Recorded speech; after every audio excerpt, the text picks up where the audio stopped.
Bonjour et bienvenue dans la table avec Annabelle. Et pour commencer cette belle émission du vendredi, je veux remercier toute la famille des partenaires.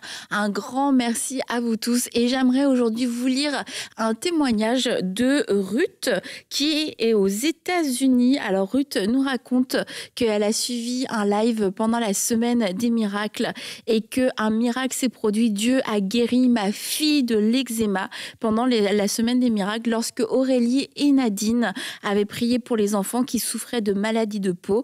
Et depuis, elle a même inscrit sa fille dans la famille des partenaires. Donc, un grand merci, Ruth, d'avoir rejoint les partenaires. Mais surtout, on est très heureux de savoir ce que Dieu a fait dans la vie de votre fille. Et oui, Dieu guérit encore, il le fait. Il le fait aussi à travers des émissions. Et c'est ça la beauté des médias, c'est qu'on peut prier pour vous à distance et vous pouvez recevoir la guérison, vous pouvez recevoir la délivrance, vous pouvez recevoir le salut. Et c'est toujours un grand bonheur que de lire vos témoignages et de voir ce que Dieu fait. Donc merci beaucoup, beaucoup la famille des partenaires, parce que c'est grâce à vous qu'on peut faire toutes ces émissions, qu'on peut faire tous ces programmes, ces lives, la semaine des miracles et tous ces moments spéciaux aussi dans l'année où on a différents rendez-vous et où on peut prendre le temps de prier pour vous tous à distance, prier aussi pour vous les partenaires. Donc un grand, grand merci.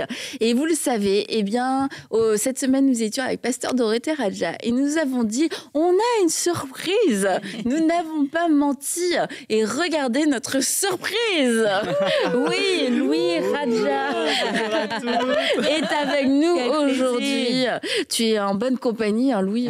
Très heureux d'être ici. Donc tu es venu parce que on s'était dit que ce serait chouette de faire une émission avec vous deux et puis de parler de votre relation, parce qu'au final on vous voit ensemble, on vous voit surtout travailler ensemble, mais vouloir savoir un petit peu plus sur notre intimité. Moi je trouve que c'est la bonne émission pour en parler et pour un petit peu nous partager. On a parlé de l'envers du décor, nous partager un petit peu ces coulisses. Comment est-ce qu'on fait pour travailler ensemble, mère-fils? Est-ce que ça se passe toujours bien? Il n'y a pas le droit on n'est pas au tribunal, hein, mais bon, on ment pas, d'accord? Pas de règlement de compte, promis. Et puis aussi, c'est un peu quoi votre histoire? Comment est-ce que vous avez construit votre relation? Parce que vous êtes passé par des moments difficiles. Lorsque lorsque votre mari est parti, et toi, ton papa, c'est quand même un événement qui est marquant et qui a été un tournant décisif dans votre vie. Donc, comment est-ce que vous avez pris ce virage, ensemble, pas ensemble? Et puis, c'est beau, parce qu'aujourd'hui, on vous voit ensemble, mais c'est sûr qu'il y a toute une histoire de vie derrière tout ça. Tu veux dire ton âge, Louis, ou pas? Eh bien oui, j'ai 24 ans. 24 ans, ok. On peut le dire encore, hein. Tu peux le dire encore. Donc, 24 ans, Louis, et aujourd'hui, aujourd'hui, toi, tu fais quoi dans la vie? Eh ben aujourd'hui, je termine mes études et à la fois également, je travaille à l'église. J'accompagne ma maman. Je la supporte. La supporte dans quel sens? Non, je la soutiens. Ok, d'accord. Et moi, j'ai juste des petites questions pour vous. Allez, juste des petites questions brise-glace. Et après, on va passer un petit peu à votre histoire. Des petites questions rapides. Allez. C'est qui le plus drôle? Ah, le plus drôle? Est-ce qu'on est drôle? Est-ce que t'as dit moi? Moi, je pense que je suis le plus drôle. Ouais, t'es drôle. J'aime bien te taquiner. Ouais, Très taquin. C'est qui le plus patient? Ah, c'est Louis qui est patient. Ah ouais? Ah ouais, vraiment, il est patient. En quoi? Il est super patient. Et il a une grande qualité, c'est une super qualité d'écoute. Ah, Ça, j'ai jamais rencontré ça. Mais la qualité d'écoute, c'est super. Une écoute active. Une écoute active et bienveillante et vraiment. Pourquoi tu me le dis? Enfin, Tu vois, tu craignais, mais que des belles choses. Non, il a une qualité. J'ai jamais vu ça en fait. J'ai jamais trouvé ça moi dans ma vie. J'ai trouvé dans mon fils. Ouais, c'est super. Eh ben. C'est une belle qualité, Louis, que tu viens de découvrir aujourd'hui. Je viens de la découvrir. C'est qui a le plus souvent raison? C'est vrai qu'on a deux caractères. Moi, je dirais souvent Louis a raison. Maman, c'est quoi toutes ces déclarations là? Non, mais parce que en fait, je trouve qu'il y a des choses qu'il a héritées naturellement de mon mari. Et mon mari était un homme qui, quand il disait une parole, en fait, c'était toujours une parole qui était sage ou qui avait une profondeur. Et il y a des choses que je retrouve chez Louis qui sont vraiment... ça s'est passé dans les gènes, dans le sang, ou le Saint-Esprit, ou je ne sais pas, mais ouais. Après, tu peux dire ce que tu veux. Hein. On est quand même assez différents. Dans la mesure où toi, tu es plus dans le fait de la réflexion, plus le frein, plus prendre du temps. Et moi, je suis plutôt dans le fait d'agir plutôt que de réfléchir après coup. Donc, on se complète bien sur ça. Ouais, c'est vrai, on se complète, ouais. Qu'est-ce qui vous énerve le plus chez l'autre? Oh! Wow. Ça, c'est alors comment ça? C'est qui le plus drôle? Alors, moi, je sais. Oh. Ouais, moi je sais, je crois. Ok, toi d'abord. Tes écouteurs. Ça va. Ordinateur et ses écouteurs. J'accepte et mon cœur reste ouvert.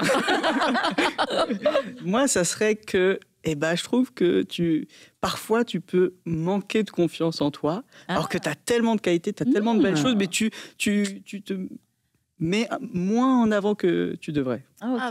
Et je suis toujours dans le fait de la pousser, de lui dire mais c'est super ce que tu dis, c'est super ce que tu fais là, mais tout le temps elle se remet en question alors que elle est incroyable. Tu vois, si l'émission s'arrêtait là, moi je trouve qu'on aurait déjà eu un super moment. J'allais dire en plus, la prochaine question c'est qu'est-ce que vous admirez ou vous appréciez le plus de l'autre? Pasteur Dorothée, vous avez déjà parlé de l'écoute, mais est-ce qu'il a une autre qualité que vous appréciez j'ai énormément d'admiration pour mon fils et j'espère que j'ai pas d'admiration pour mon fils juste parce que simplement c'est mon fils. Alors il a des racines italiennes, donc c'est la maman italienne un petit peu. Non, je vois tellement de qualités, de valeurs chez lui que c'est énorme. Ça, c'est pour moi, il est un soutien immense et je m'attendais pas à ce qu'il grandisse avec beaucoup de sagesse et de maturité. Il y a beaucoup de maturité pour son âge et c'est pas juste d'aujourd'hui. C'est déjà même jeune, en fait. Mais peut-être aussi, ça vient aussi des circonstances de nos vies et ce qu'on a vécu. Et... Vas-y, et toi, tu veux dire moi, ce que j'admire le plus chez ma mère et ce que je souhaite également, c'est sa force de résilience. C'est son caractère dans le fait de persévérer. Et elle a des inquiétudes intérieures, elle a des insécurités, mais elle les dépasse et elle va de l'avant. Et c'est une grosse force de caractère. Wow. Sur ça... elle est vraiment admirable. Wow, beau. Ouais, vraiment. On a bien compris, c'est beau. C'est quoi votre passe-temps? Notre passe-temps. Qu'est-ce qu'on aime faire ensemble? Il y a des trucs qu'on aime faire ensemble. On aime faire des trucs ensemble. Ouais. Alors, on aime bien aller boire un café, par exemple, dans un bel endroit, prendre un livre, se mettre à part et puis lire ensemble. En buvant un bon cappuccino dans un endroit inspirant. Je vois bien faire ça. Lui aime beaucoup. Alors, il connaît plein d'endroits, que ce soit à Paris ou ailleurs. Il est toujours en train de me montrer des nouveaux endroits qui sont beaux, etc. Puis juste des moments, des parenthèses où on peut méditer, on partage nos lectures. On aime beaucoup le partage, c'est vraiment important. L'échange. C'est vrai qu'on travaille ensemble, on est dans le même bureau. On est vraiment dans le même espace. Mais tout le temps, elle me dit mais Louis, on se parle jamais, on se voit pas, alors qu'on est à H24, t'as tes écouteurs. Non, mais il est super occupé dans plein de trucs, moi aussi dans plein de trucs. Puis en fait, on peut vivre finalement en se croisant. Et souvent, on se croise en fait. On n'a pas. C'est ces moments de qualité. On a des moments de qualité. Mais on fait plein d'autres trucs. Qu'est-ce qu'on aime faire? Comme autre passe-temps qu'on aime faire, les échecs. Ah oui. Et d'ailleurs, il y a peut-être une photo qu'on peut montrer de quand on joue aux échecs. Alors c'est pas notre jeu d'habitude, c'est pas aussi grand, c'est pas chez nous. Mais par contre, là, c'est l'un de nos seuls points d'accro. Là, c'est les seuls moments où on peut se disputer. Mais elle est tellement mauvaise joueuse. Mais c'est grave. Et elle me dit, oh Louis, t'es méchant. Mais il me fait des coups. T'es sadique, Louis. Tu vois, alors moi j'essaie de construire mon jeu. Je joue avec lui, je lui fais confiance et paf. En 2 coups, il m'a mis échec. Je dis quoi? Mais non, mais là, c'est pas du jeu, là. Elle me dit, oui, mais t'apprends des techniques. Ça se fait pas. T'apprends des techniques. T'as dû apprendre des trucs sur Internet. Là, et il me dit, mais non. Bon, il y en a un qui est meilleur aux échecs on se... Ouais. Ah ouais? Tantôt, ouais. On tu tu la laisses pas gagner, même si elle te fait un peu de pression. Non, il n'est pas dans l'émotion, dans le sentiment. Non, sinon, on pas miséricorde. Il n'y a plus d'empathie, il n'y a plus d'écoute. Donc, des fois, on met un peu les jeux d'échecs. Voilà. Que pendant les vacances. Voilà. Ah ouais, parce que ça vous absorbe. Ouais. On y passe des journées. En fait, les journées, il fait hyper beau, il fait hyper soleil. T'es en vacances, au bord de la mer, et ben on voit rien, on est là. À ce point-là, vous êtes des vrais de vrais. On aime bien, ouais, c'est bien. Ah ouais, vous êtes quand même chic dans vos passe-temps, moi je trouve. Non, c'est le pickleball, mais Ok, bah voilà, c'était mes petites questions de brise-glace.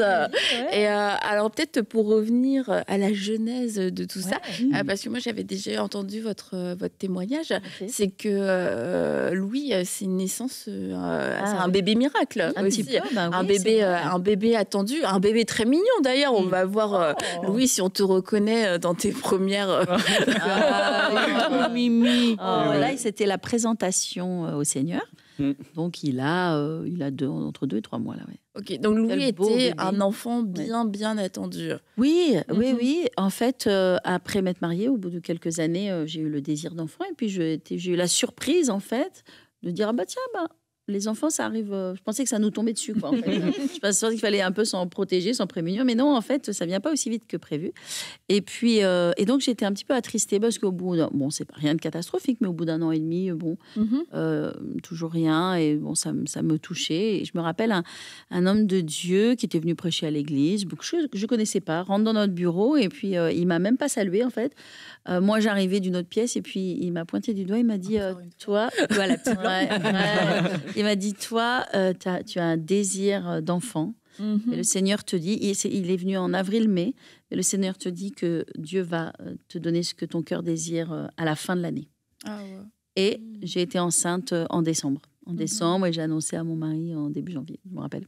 Alors, des petits chaussons blancs. Que ton cœur désire, je sais pas, parce que toi, tu ne voulais qu'une fille. Elle avait peur d'avoir un garçon. Exactement. Quand elle a su Comment ça s'est passé quand tu as su que c'était un garçon? En fait, quand j'étais contente d'être enceinte, etc.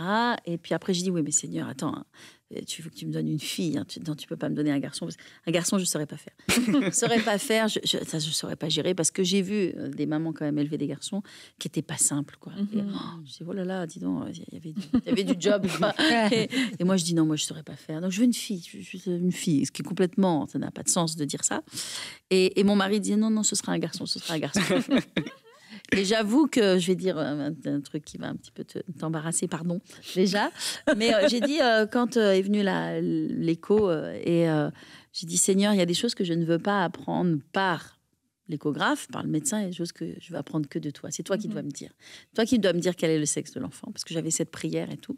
Et puis la veille, je fais un rêve, et j'ai ce rêve, et puis je retrouve mon mari, moi, devant l'échographe, et puis il y a cet écran, et puis il met le doigt comme ça, et puis il dit, il y a un petit zizi.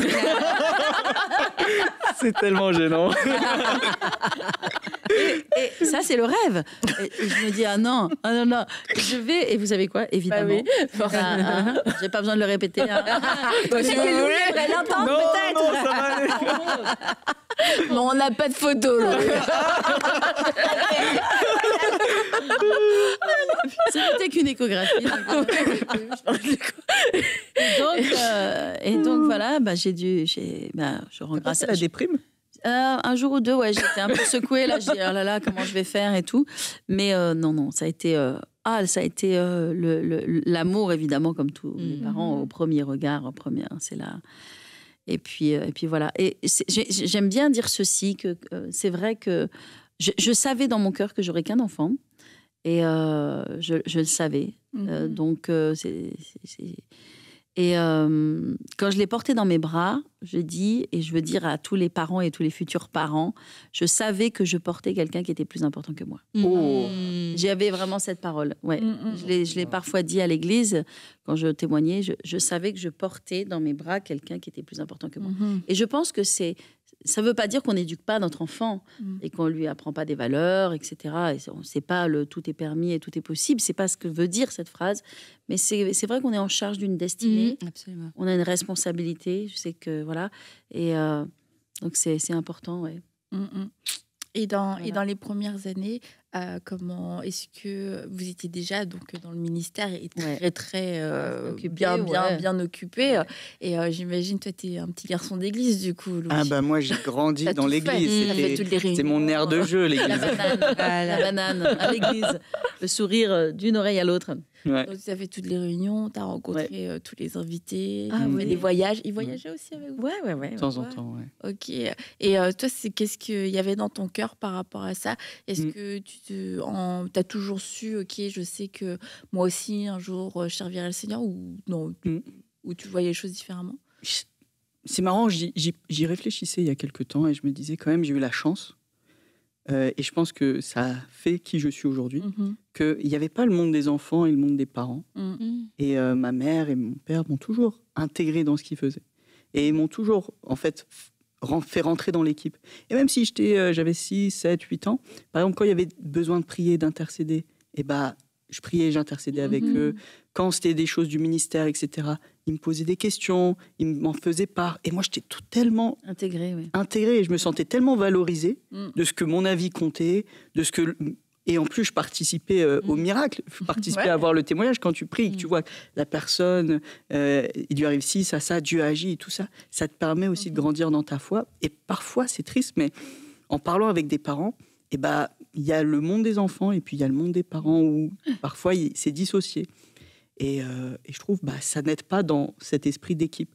Aujourd'hui, on peut dire que moi et ma mère, on est vraiment une équipe. Une petite équipe de 2. C'est ce qu'on a toujours dit, un binôme. Mais un beau duo. C'est ce qui aussi fait notre lien fort. Et qui fait qu'il n'y a pas eu de crise de l'adolescence, vraiment. Il n'y a pas eu tout ça parce que, comme on est une équipe, on court vers un même but. Et ce but est plus grand que nous. L'échange et la communication, effectivement, c'est très fort dans notre maison, dans notre relation aussi. On partage nos... Vous êtes transparents l'un avec l'autre. On partage nos craintes, nos cœurs, nos prières, nos échanges, ce que l'on reçoit du Seigneur. Et notamment dans les choses de Dieu, alors dans les choses de la vie, évidemment, et aussi dans les choses de Dieu.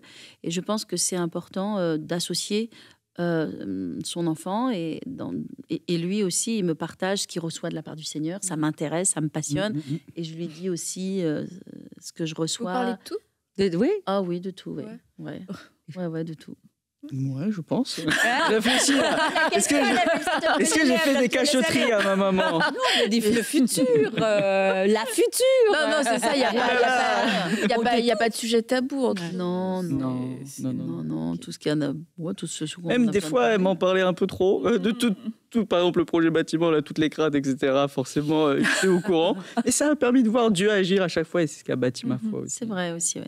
Et qu'est-ce qui a changé dans votre relation après, peut-être en commençant par toi, Louis, après le départ de ton papa, qu'est-ce qui a changé dans ta relation avec ta maman? Quand il y a eu le départ de mon père, déjà, avant le départ de mon père, on a toujours été très fusionnels. Tous les deux? Ouais, toujours très, très proches, très fusionnels. Même avec papa, mais on a toujours eu une excellente relation, tout ça. Et puis après, j'avais vraiment ce fardeau, cette charge, ce que je sentais que ok, on est une famille de 2 maintenant, il y a cette situation et je suis là pour elle et elle est là pour moi. Et même si elle ne le souhaite pas, même si des fois elle n'en a pas envie de ça, mais parfois je gardais des choses pour moi, pour la préserver, tout ça, et j'ai toujours essayé de l'aider et elle a toujours essayé de m'aider. Et en fait, cette situation-là, cette crise, elle a fait que notre lien était fort. Et que je pense pas qu'on aurait eu la même relation s'il n'y avait pas ça qui s'était produit. Oui, je pense qu'on aurait été fusionnels de toute façon parce qu'on l'est, mais c'est vrai que ça nous a renforcés, évidemment, et qu'on s'est soutenus beaucoup. Pas autant, je pense. Possible, oui. Parce qu'on aurait eu moins besoin de prier, peut-être, moins besoin d'avoir des temps de jeûne ensemble, de prière, tout ça. Ouais, et est-ce que dans tout ça, vous aviez,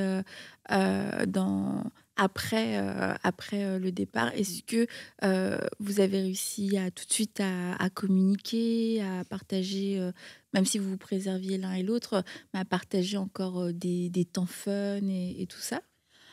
Peut-être pas tout de suite, ça a peut-être pris un peu de temps, mais je pense que Louis, il a voulu me préserver, comme un jeune garçon qui perd son papa à 11 ans. Oui, 11 ans, c'est jeune. Ça, qui est jeune et qui, d'un seul coup, est propulsé dans une maturité parce que les choses, comme on dit, les choses dures, elles te renforcent et ce qui ne te tue pas te rend plus fort.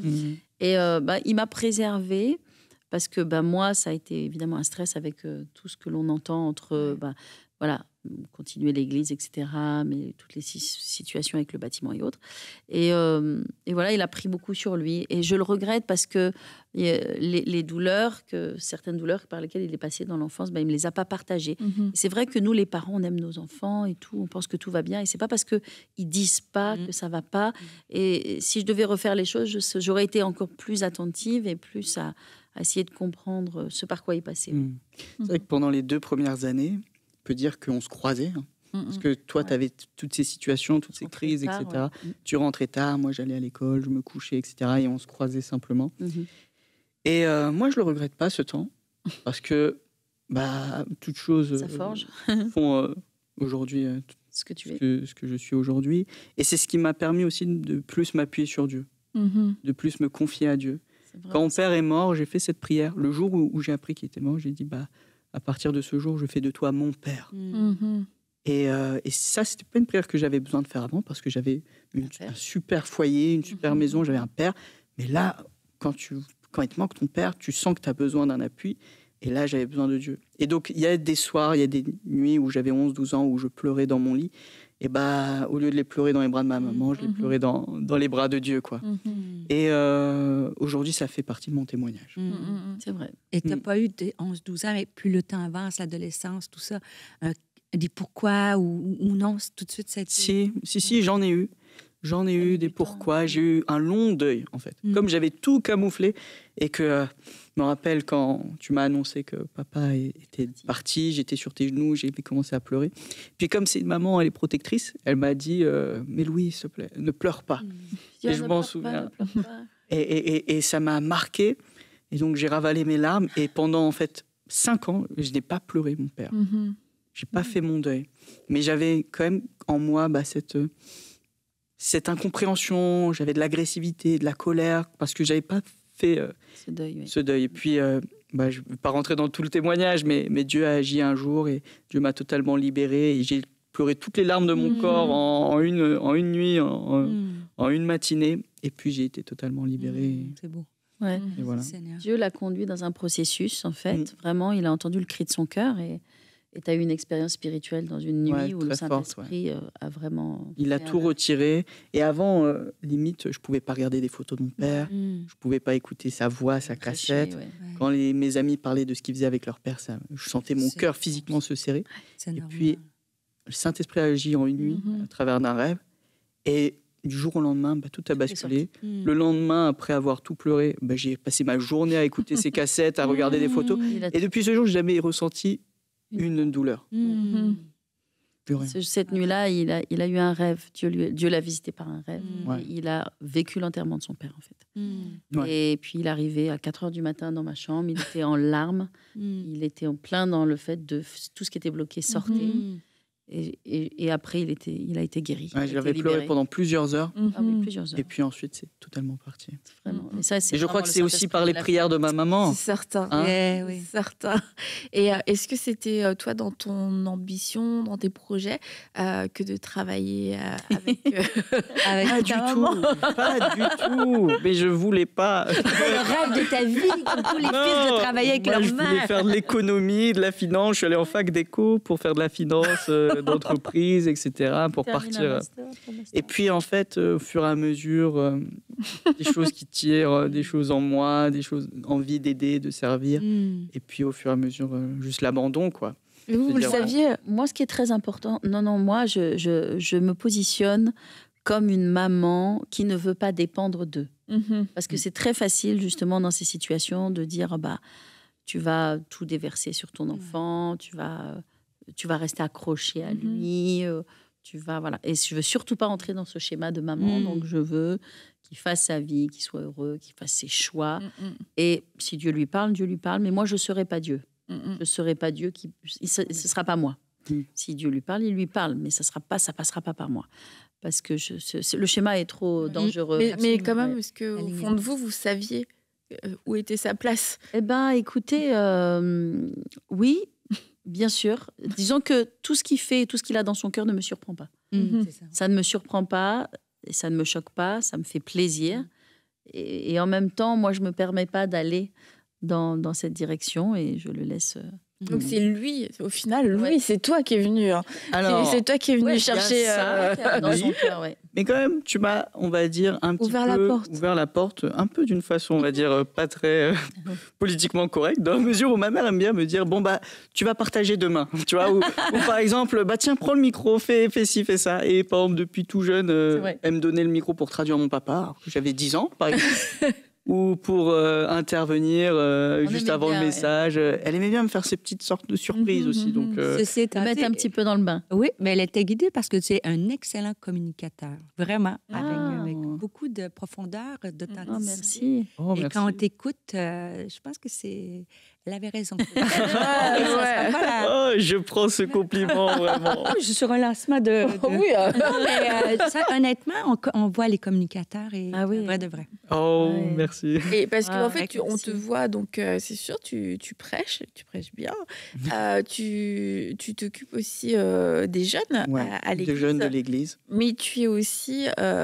tu travailles aussi dans les coulisses, et pas qu'un peu. Hein. C'est toi qui as pris, si je ne me trompe pas, la responsabilité de tes chefs de projet, en fait, pour la construction. Aujourd'hui, un peu mon rôle, c'est celui d'un directeur général, dans la mesure où j'ai également fait des études en promotion et aménagement immobilier qui me permettent aujourd'hui de suivre et de travailler pour le chantier, la construction de l'église, et pour aussi, et ma deuxième casquette est de préparer l'église à rentrer dedans et pouvoir, non seulement qu'on ait un beau bâtiment, mais que Dieu puisse agir et que ça soit un outil, en fait.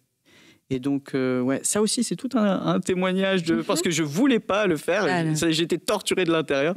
Et puis Dieu m'a parlé, notamment quand je priais, je disais à Dieu, bon, bah là, je me sens vraiment tiraillé, j'ai envie de faire autre chose, mais je sens que je dois y aller. Et en priant, j'ai vu nombre 12 s'afficher devant moi. Puis je suis allé regarder, et puis en fait, c'était Dieu qui avait appelé dans la tente Moïse.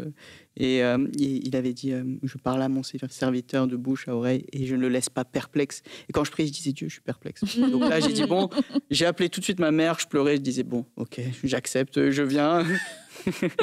C'est vrai. Donc, c'est pas venu de moi, c'est venu de lui, mais de Dieu. Il faut que ça vienne de Dieu. Exactement. C'est bien parce que souvent, quand les mamans, puis on impose après ça, si ça se passe mal, les regrets ou comme ça, on sait que si vous faites le pas, même vos enfants font le pas, on sait que c'est Dieu qui a parlé. Donc, tu sais que tu obéis à Dieu. Exact. C'est ça. C'est ce qui porte.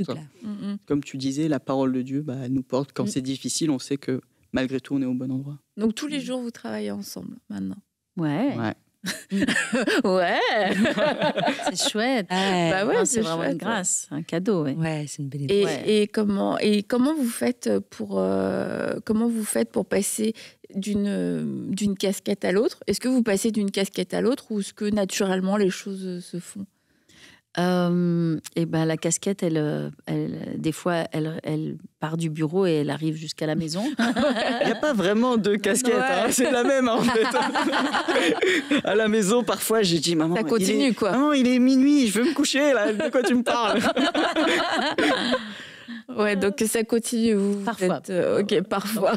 Ça déborde un peu. Dans toutes les familles, Annabelle, qui font le ministère, ça vient à la maison. Mais du coup, toi, en tant que... parce que tu restes quand même le fils, hein, mais est-ce que si tu as raison, si tu as un point à faire valoir, comment tu fais passer ça?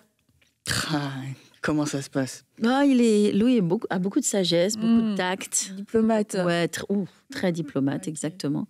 Donc, il ne va jamais forcer les choses. Et puis, c'est ce qu'il faut faire parce que ça ne se passe pas comme ça dans le ministère, c'est sûr. Donc, il va apporter les choses, dire voilà. Donc, non, il est très délicat et très... Et puis, une chose importante à dire, c'est que bien que c'est ma maman, c'est aussi mon pasteur. Et je reconnais ça. Respectueux. Et parfois, même sur l'estrade, les gens rigolent parce que je dis, bon, on va appeler Pasteur Dorothée, alors que c'est ma maman. Mais je reconnais que ce que Dieu a mis sur sa vie et que moi, je suis là aujourd'hui pour la soutenir sa vision et pour l'aider. Parfois, j'ai des envies, j'ai des ambitions et j'aimerais... Mais c'est elle la porte et c'est elle qui choisit. Donc, je dois, apporter les choses de façon à... Moi, je pense plein de choses que peut-être je ne peux pas partager là maintenant, mais je pense que voilà, Dieu sait très bien comment il fait les choses et que les choses qu'il a dans son cœur profondément, il faut qu'il avance avec et qu'il le fasse. Et moi, je ne veux pas du tout être un frein. Au contraire, je veux se soutenir. En fait, on se soutient mutuellement. On soutient la vision et nos visions sont ensemble pour bâtir le royaume de Dieu. Et voilà. Ouais. Dieu avait raison en vous donnant un fils, finalement. Ouais, il a bien fait les choses. C'est super, je regrette pas. Ah non, c'est certain. Absolument. Tu vois, Louis, c'est bon. Pas de regret. Il y a un truc qui est fort quand même, je trouve, qui est important à dire dans notre relation, c'est qu'on est spirituellement connectés. Et ça me fait flipper. Ouais. Parce que... c'est vrai. Non, mais on étudie quasiment tout le temps les mêmes choses. En se disant pas. Par exemple, chaque année, il y a la parole prophétique pour l'année. Et elle me demande de partager un truc avant. Et on ne se concerte pas. Et c'est tout le temps relié à la même chose. Sur ça, par exemple, récemment, elle m'a demandé de prêcher. Je ne savais pas trop sur quoi prêcher. Et puis Dieu m'a mis dans mon cœur de prêcher sur les prénoms. Ok, une thématique quand même très particulière. Ouais, quand même. Et puis le titre c'était ton prénom, une prophétie cachée. Et puis je l'appelle et je dis maman, samedi, demain je vais prêcher sur ça. Elle me dit c'est marrant, j'ai été à une conférence, j'ai parlé de ça. Et elle aussi elle étudie ça en ce moment. Et il y a plein de trucs comme ça où on est très reliés. Ouais, on étudie les mêmes choses, les mêmes thématiques comme tu as prêché sur le célibat. Ouais, pour les jeunes, j'avais prêché sur le célibat. Pourquoi tu prêches sur le célibat? Moi aussi, je viens de tout étudier sur le célibat. Et en même temps, c'est marrant. Donc, on peut partager ensemble. C'est riche, en fait. Il y a une richesse. Il y a des débats, grâce. quelquefois? Alors, plutôt, on s'apporte, en fait. C'est pas des débats, on n'est pas contradictoire, on n'est jamais contradictoire.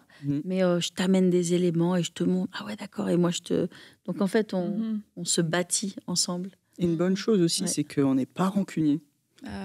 Ça, c'est important. On n'a pas de dispute. Parfois, où on les oublie. Ouais, je pense que c'est plutôt dans ça. Parce que c'est vrai qu'on garde que le positif. On n'a pas de dispute. Il n'y a pas d'esprit de dispute chez nous. Ça, c'est bien. Ouais, elle ne le permet pas. La dispute n'est pas possible. La dispute n'est pas permise. Donc, on n'a pas de dispute. Donc, voilà. Tu vas disputer tout seul dehors. Non, mais avec c'est le vrai chien. Non, mais c'est vrai que c'est important de garder... vous voyez, il peut y avoir toujours un peu de tension dans une maison, le ménage n'est pas fait, ou on n'a pas le temps. Est-ce qu'on va parler de ça? Je sais pas, Louis, est-ce que tu veux dire un mot là-dessus? Le ménage, des fois, est-ce que tu prennes main forte? On laisse tantôt moi des choses, moi etc. Est-ce que je prête main forte? Est-ce que... C'est à toi de me dire, moi. Mais, on va pas discuter. On se dit les choses de sorte qu'on arrive à se comprendre, mais le ton reste toujours le même. On n'est pas dans des... Ça, c'est no way. C'est genre... Okay. Et on se comprend vite, en fait. C'est OK, d'accord. Mais c'est aussi quand même... C'est important. C'est un témoignage, c'est un exemple que tu m'as montré quand même dans la relation que tu avais avec papa. Dans les années où j'ai pu vous voir ensemble, j'ai jamais vu de dispute. Et à chaque fois qu'il y avait une dispute ou un truc, je me rappelle toujours que ça durait 5 minutes et après ils s'embrassaient et c'était fini. Et j'ai toujours vécu dans une maison où il n'y avait pas de dispute, il n'y avait pas de cris, il n'y avait pas d'essayer de j'impose mon truc à l'autre, etc. Et c'est ça aussi qui a permis d'avoir cette bonne relation entre nous. Oui, c'est important. La dispute, ça casse beaucoup de choses. Ça abîme les relations. Faut bien se disputer. On a fait une émission avec les Dufour, apprendre à bien se disputer, notamment dans le cadre du couple. Mais bon, ceci dit, c'est des bonnes règles et des bons principes pour les relations aussi, toutes sortes de relations. Parce que j'ai bien compris que vous n'aviez pas mis de pression du tout à Louis pour qu'il fasse quoi que ce soit ou pour lui tordre un peu le bras. Mais est-ce que toi, de ton côté, tu as ressenti une forme de pression de te dire il y a un héritage, il y a comme une suite, il y a une place. En plus, physiquement, tu ressembles beaucoup à ton papa quand même. Et peut-être, tu vois, de percevoir que les gens pouvaient avoir certaines attentes de toi. Est-ce que tu as senti une pression? Quand j'étais adolescent, je l'avais cette pression. Dans la mesure où c'est quand même deux phénomènes, mes parents. Ma mère, elle va raconter ses histoires, elle voit le ciel, elle voit l'enfer, toute cette conduite du Saint-Esprit. Puis mon père... Au petit déjeuner, ça devait être sympa. Il a vu 2 fois Jésus, il est mort-né, il est ressuscité à sa naissance, sur l'estrade, tout ça, des histoires de fous furieux. Et puis t'as moi qui arrive, genre la vie normale. Et donc je me suis dit, bienvenue dans le club. C'est ça. Rien de truc extraordinaire. Bon, je me suis dit, voilà, c'est les superstars. Et puis voilà, la vie normale. Et puis en fait, au fur et à mesure, en me rapprochant de Dieu, en ayant ma propre relation, intimité avec Dieu, j'ai vu que en fait, il n'y avait pas besoin toutes ces expériences surnaturelles pour penser que Dieu avait nos yeux sur nous, quoi. Bien sûr. Bien sûr. Et le petit témoignage que j'ai sur le deuil, c'est ce que Dieu m'a donné et j'en suis très content. Et je vois Dieu agir quand même au travers de ça. Petit témoignage. Ouais, c'est ça. Ce que j'aime beaucoup de mon fils, c'est sa vie de prière. Et c'est ça qui me touche et c'est pour ça aussi que j'ai confiance en lui. Et j'ai confiance dans son jugement ou dans ses décisions, dans les choses qu'il a à cœur, parce qu'il a un fondement de prière et une vie personnelle, cachée, intime, qui est profonde. C'est-à-dire dans l'iceberg, il y a la partie visible, la partie invisible. La partie invisible, elle est profonde. Et moi, je le sais. Moi, je le sais parce que, tu ouvres une porte, tu vois quelqu'un qui prie. Voilà, c'est sa vie. Il a un socle très fort depuis de longues années qu'il a mis en place et qui ne vient pas de moi. J'ai jamais dit à mon fils, tu dois prier. J'ai jamais dit à mon fils, tu dois prier, tu dois lire ta Bible. Non, j'ai jamais dit ça en fait. Okay. C'est venu de lui et j'ai vu des choses s'installer, j'ai vu ses disciplines, ses routines, ces choses se mettre en place. J'ai vu cette profondeur. Alors moi, j'aime beaucoup ça, j'estime ça beaucoup. Tu m'as jamais imposé, mais tu m'as intégré à ta propre vie. Et j'aime qu'on prie ensemble aussi. De prière et de relation avec Dieu et que j'ai pas assez ensemble. Voilà, je te le dis. Mais on peut pas. Dit, Louis. Mais quand on prie ensemble, on aime prier ensemble. Ouais. Et Louis, il a une profondeur, une intimité avec Dieu qui est très belle et que j'aime beaucoup. Que d'éloges. Non. Que d'éloges. Je suis m'attendais pas à ça. Spectatrice. Je pensais que ça allait être un peu plus touchy. Non, mais j'aime beaucoup être spectatrice. Ouais. Je ne suis pas actrice. Je suis spectatrice. Et je vois et je dis, ok, super, très bien, merci. Quelle grâce. Vas-y, Louis. Si, tu es actrice par l'exemple que tu donnes, tu vois. Et tu as reproduit avec moi la relation que tu avais avec ta mère. Ouais. Ou, par exemple, une chose que l'on fait pendant les vacances, tout ça, c'est au petit déjeuner, quand on a du temps, on pose notre Bible et on parle, on échange. Ah, j'ai lu ça, j'ai lu ci. Qu'est-ce que tu as compris, tout ça. Ouais. Et avec ma grand-mère, toi et moi. Et c'est nos meilleurs moments, en fait. Ça rend la Bible vivante, ça rend la Bible intéressante. C'est ce qu'on aime le plus. C'est ce qu'on aime le plus, ouais. Partager ce qu'on a comme révélation dans la Bible. Là, moi, je revenais d'Athènes. Je te parlais d'une révélation que j'avais eue quand j'étais allée à l'Acropole, etc. T'as appris ça, d'accord. Et on se construit nous-mêmes, on échange, on a un échange spirituel qui est très profond en fait. Et ça, c'est vraiment chouette, quoi. Mais oui, ça fait rêver en fait. Je pense que, et j'avais ça avec ma mère aussi. Hein. Ah oui. On a cultivé ça de toute mon enfance aussi. J'ai aimé, et encore aujourd'hui, ma mère et moi, on a ce même partage. Vous appelez, vous échangez. Ouais, Dieu m'a dit, j'ai eu ça, j'ai compris ça dans la parole, etc. C'est... on vous salue d'ailleurs, Monique. Plaisir de vous revoir. Une très belle femme qui a donné une très belle fille. Et d'ailleurs, juste pour le plaisir, nous avons des photos de vous, Pasteur Dorothée, jeune. Et franchement, moi, je les avais jamais vues ces photos-là. Pasteur Dorothée, c'était mannequin Dorothée. C'était la superstar Dorothée. Oh là là. Et je pense qu'on a une autre. 18 ans là. Regarde, Coco Chanel. Là, je suis jeune mariée. Jeune mariée, là. On comprend mieux comment mon père l'a mariée en 6 mois. Il fallait vite mettre le cadenas, là. Il fallait sécuriser. Elle a été rapide sur certains détails. Bon, il y avait des raisons. Mais quelle beauté. Mais merci d'avoir partagé un petit peu de votre intimité. Et puis, ce qu'on voit, c'est le reflet de ce qui existe vraiment. Vrai, et j'avoue que c'est très beau de vous voir et à travers les années. Et moi, ce que j'aime beaucoup, c'est de vous voir ensemble. C'est que, Pasteur Dorothée, vous pouvez être, je pense que vous l'avez dit, mais assez impressionnante à côtoyer. Oui, c'est sûr. À côtoyer et d'avoir aussi de tout temps vu votre côté maternel et cette douceur, cette affection envers votre fils.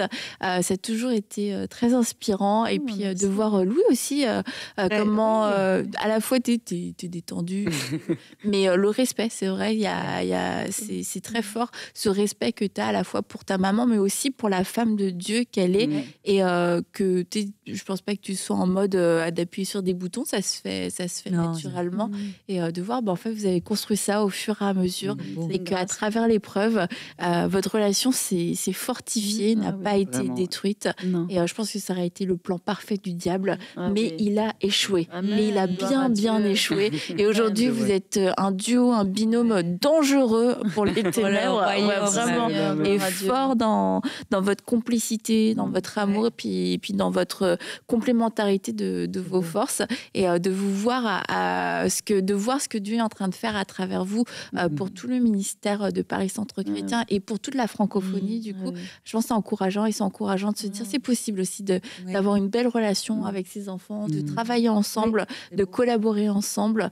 Et si aujourd'hui vous vous dites moi j'aimerais avoir cette relation, mais ça me semble impossible, ce n'est pas trop tard. Dieu est celui qui ramène le cœur des enfants, le cœur des fils et des filles à leur père et à leur mère, et on s'associe à vous. Et je vous le dis, bientôt on aura un témoignage aussi de Stéphanie qui nous racontera avec son fils, qui nous partageront aussi votre témoignage, qui est totalement différent, mais je crois que ça va donner beaucoup d'espoir. Et peu importe quelquefois les chemins que ça peut prendre, ce qui compte c'est la finalité. Et vos fils et vos filles reviennent à la maison, ils reviennent au Seigneur, ils reviennent près de vous. Et vous aussi, vous aurez ces moments au petit déjeuner où vous allez échanger sur la parole, et ça va réjouir votre cœur. Ce jour arrive.